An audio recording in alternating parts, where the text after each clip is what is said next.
नमस्कार, मैं हूं आपके साथ नावेद माजिद और आप देख रहे हैं सी न्यूज़ भारत। वक्त हो चुका है न्यूज़ बुलेटिन का, जिसमें हम जानेंगे कि कहां नकली तेल हुआ बरामद, कहां समाज सेवी ने की विधवा मां की मदद और कहां हुआ मतदान। इन सभी खबरों पर चर्चा करेंगे विस्तार से।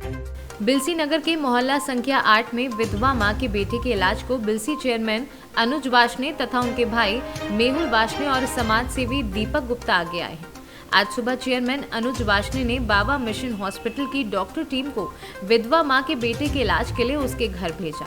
वहीं जानकारी मिलते ही समाज सेवी दीपक गुप्ता भी अपने आप को रोक नहीं पाए और वह भी उनके घर पहुंच गए और आर्थिक मदद की। वहीं चेयरमैन अनुज वाशने और उनके भाई मेहुल वाशने ने कहा कि बाबा मिशन हॉस्पिटल में तनवीर की जांच कराकर इलाज किया जाएगा और वह हर संभव मदद करेंगे।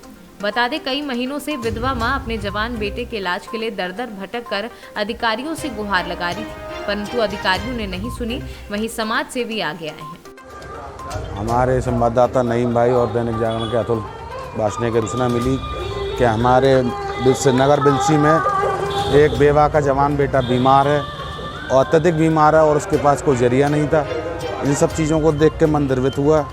इंसानियत के नाते हमने आगे जो भी हो सकता है सहयोग किया। इसी दौरान बाबा हॉस्पिटल की तरफ से भी मेडिकल टीम आ गई और वो मेडिकल जांच के लिए ले गए हैं अपने साथ में।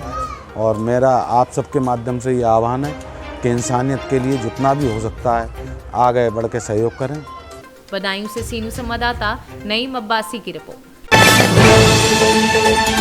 कासगंज जनपद में चल रहा तीसरे चरण का मतदान अब जिला प्रशासन व पुलिस प्रशासन की चाक चौबंद व्यवस्था के बीच शाम 6 बजे संपन्न हो गया, जिसके बाद मतदान केंद्रों पर ड्यूटी पर लगे कार्मिकों ने ईवीएम को सील कर स्ट्रांग रूम ले जाने की कार्यवाही शुरू कर दी।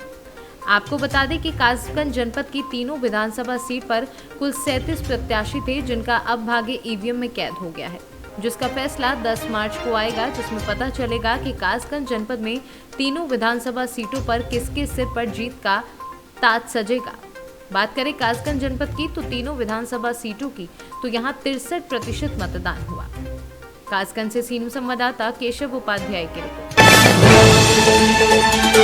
जनपद ललितपुर तहसील मेहरोनी अंतर्गत ग्राम कुरौरा में तीसरे चरण के वोट डाले गए। मेहरोनी विधानसभा के चुनाव के मद्देनजर 20 फरवरी को ग्राम कुरौरा में दोनों स्कूलों में पोलिंग बूथ बनाए गए, जहां सुबह 7 बजे से वोट डालना शुरू हो गया।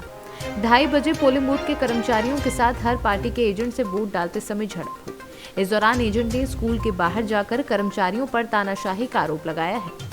कहा कि यहां का डिपार्टमेंट अपनी मनमानी कर रहा है, इसलिए बीजेपी के एजेंट डग्गी राजा ने अपने एजेंटों के साथ बाहर निकलकर ग्राउंड पर बैठकर उन्होंने सोशल मीडिया के माध्यम से अधिकारियों को अवगत कराया। इस मौके पर उप जिलाधिकारी CO Mehroni, SHO Mehroni police बल के साथ मौजूद रहे। ललितपुर से सीनू संवाददाता कोमल बरार की रिपोर्ट। रायसेन जिले के बरेली नगर के किराना व्यापारी मन्नू लाल मूलचंद जैन खाद्य तेल में कर रहे गड़बड़ी, नाम तेरा काम मेरा की तर्ज पर इंदौर के स्वाद गोल्ड तेल के रैपर लगाकर खुला तेल केन में पैकिंग कर बेच रहे हैं। जिसकी जानकारी स्वाद गोल्ड को लगी तो कंपनी के मालिक ने इनके यहां छापामार कार्यवाही की। जब स्वाद कंपनी के स्टाफ मन्नू लाल मूलचंद की दुकान में गए तो वहां स्वाद गोल्ड के रैपर लगी नकली खाद्य तेल की केन रखी मिली। कंपनी के लोगों ने तत्काल थाने जाकर पुलिस को सूचना दी। जब मन्नू लाल मूलचंद की दुकान पर कंपनी के लोग पहुंचे तो बात हाथापाई तक आ गई और कंपनी के लोगों से तेल की केन छीन ली। क्या नाम है आपका? सुरेश गुलवानी। अच्छा, आप यहाँ बरेली आए हुए हो ऑयल को लेकर, अशुद्ध ऑयल जो चल रहा है उसमें क्या कार्रवाई हुई है? यहाँ पे बरेली में एक किराने वाले मैसर्स मन्नूलाल मूलचंद जैन बरेली, वो हमारे स्वाद गोल्ड जो ब्रांड आता है सोयाबीन तेल रिफाइंड इंदौर से, इसकी पूरी 100% डुप्लीकेटिंग कर रहे थे। तो आप क्या चाहते हो यहाँ पर, क्या है? हम उनका कार्रवाई करना चाह रहे थे। अभी हमने थाने में शिकायत दर्ज की। तो थाना प्रभारी का क्या कहना है?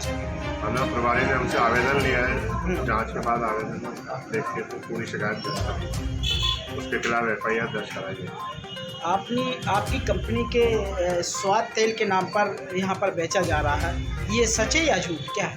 ये सच है। सच है। हाँ, हम उनकी दुकान पे भी गए जहाँ पे माल भी उनके पास पड़ा हुआ था, पर उन्होंने बाद में जुमाजती की हम लोगों के साथ और माल वहाँ से हटा दिया। जुमाजट की होने के बाद भी पुलिस प्रशासन द्वारा क्या कहा गया? पुलिस प्रशासन द्वारा वहाँ पे अभी इस टाइम कोई भी नहीं आया।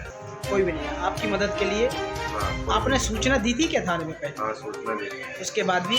हाँ, उसके बाद उन्होंने बोला सबूत चाहिए। तो जिस पे कार्रवाई के लिए क्या कहा हुआ?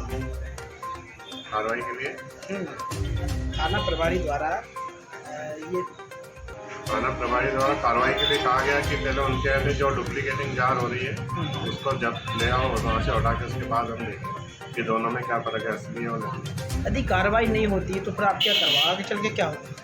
नहीं, उन्होंने आश्वासन दिया है कि हम पूरी कार्रवाई करेंगे। रायसेन से सीनू संवाददाता अरशद मसूद की रिपोर्ट। नागदा में कर्नाटक के राज्यपाल डॉक्टर थावरचंद गहलोत ने राजा जन्मे हॉस्पिटल का रविवार को समारोह पूर्वक लोकार्पण किया। इस मौके पर कर्नाटक के राज्यपाल डॉक्टर थावरचंद गहलोत ने समारोह को संबोधित करते हुए कहा कि चिकित्सा का कार्य एक मानवीय सेवा का कार्य है, ये एक ईश्वरीय सेवा है। उन्होंने विश्वास जताया कि यह अस्पताल शहर के लोगों के लिए सुविधाजनक एवं कारगर साबित होगा। राज्यपाल ने शेखावत परिवार के इस प्रोजेक्ट की भूरी भूरी प्रशंसा करते हुए मानवीय सेवा की सफलता के लिए शुभकामनाएं प्रेषित की। पूर्व कैबिनेट मंत्री सुल्तान सिंह शेखावत ने राजा जन्मे हॉस्पिटल की योजना और भविष्य की बेहतर चिकित्सा सुविधा योजना पर प्रकाश डाला।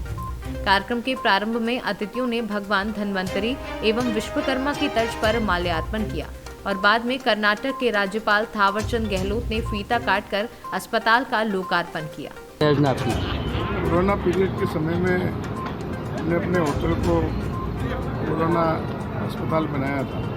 उसी समय ये प्रेरणा मिली और उस समय जो कार्यक्रम में आए थे आदरणीय राज्यपाल जी भी आए थे उस समय, उनमें सबकी प्रेरणा थी कि यह अस्पताल होना चाहिए। तो ये एक अस्पताल राजा जन्मे जी के नाम से हमने बनाया है। 30 बेडेड अस्पताल है, तो सर्व सुविधा युक्त है।